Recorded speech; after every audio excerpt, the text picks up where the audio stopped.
Kuryang. Di sebuah hutan yang lebat, hiduplah seorang ibu bernama Dayang Sumbi dan anaknya bernama Sang Kuryang.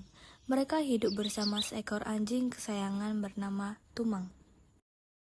Suatu hari, Dayang Sumbi ingin sekali makan hati menjangan, maka ia meminta Sang Kuryang untuk mencarinya ke dalam hutan. Sang Kuryang pun pergi bersama Tumang. Sayangnya, di hutan sedang tidak ada menjangan, yang ada malah babi hutan yang sebenarnya adalah perwujudan seorang dewa yang sedang dikutuk. Tumang yang tahu pun menghalangi Sang Kuryang yang hendak memanah babi hutan itu. Tiba-tiba, ketika Sang Kuryang mengarahkan panahnya ke babi hutan, panah itu melesat tepat mengenai jantung anjingnya Tumang. Ces, Tumang pun mati. Daripada tidak mendapatkan pesanan ibunya, Sang Kuryang pun mengambil hati Tumang, lalu dibawanya pulang. Di rumah, hati Tumang diberikan kepada ibunya. Tentu saja ia berbohong, bahwa hati itu adalah hati menjangan. Dayang Sumbing yang semulanya tidak curiga, mendadak merasa aneh, karena tidak mendapati Tumang bersama Sang Kuryang. Di manakah si Tumang? Tadi pergi ke hutan bersamamu kan?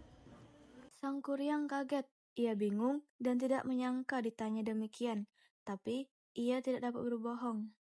Maaf ibu, yang dimakan ibu tadi adalah hati Tumang. Saya tidak sengaja membunuhnya. Seketika murkalah Dayang Sumbi. Ia memukul anaknya dengan centong sampai meninggalkan bekas di kepalanya. Sembari marah, ketahuanlah siapa Tumang itu sebenarnya.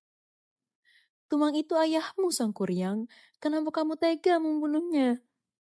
Akibat perbuatannya itu, Sang Kuryang pun pergi dari rumahnya. Ia berkelana keliling dunia mencari ilmu dan mulai bertumbuh menjadi laki-laki dewasa.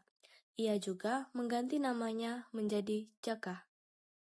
Bertahun-tahun kemudian, mampirlah ia ke hutan masa kecilnya. Ia ingin mampir meminta minum kepada pemilik salah satu pondok yang ada di sana. Nyai, bolehkah saya meminta minum? Saya pengelana yang baru tiba dari pengembaraan yang jauh. Silakan masuk, Kisanak. Kalau boleh tahu, siapakah nama Kisanak? Nama saya Jaka. Saat itu, mereka belum sadar bahwa mereka adalah ibu dan anak yang terpisah sekian lama. Mereka pun semakin dekat. Suatu hari, Sang Kuryang hendak melamar Dayang Sumbi. Tetapi, ketika Sang Kuryang sedang kerja, Dayang Sumbi tidak sengaja melihat sebuah tanda di kepala Jaka. Dayang Sumbi pun terkejut karena sadar bahwa Jaka adalah Sang Kuryang anak kandungnya. Demi tidak ingin terjadi hal yang diinginkan saat hendak melamar, Dayang Sumbi mengajukan usul. Aku ingin kamu buatkan danau dan perahu dalam satu malam. Dengan kesaktiannya, Jaka atau Sang Kuryang pun mengikuti permintaan Dayang Sumbi yang adalah ibunya. Ia menggerakkan banyak jin untuk membuatkan danau dan perahu supaya selesai dalam satu malam. Dayang Sumbi pun gelisah. Ia segera berdoa kepada Tuhan Yang Maha Esa supaya kerja Sang Kuryang tidak selesai. Tuhan pun mendengar doanya. Bunyi ayam jantan berkokok, terdengar pertanda pagi sudah datang. Para jin yang membantu Sang Kuryang mengira itu sudah pagi, segera kembali ke alamnya. Tinggal Sang Kuryang yang marah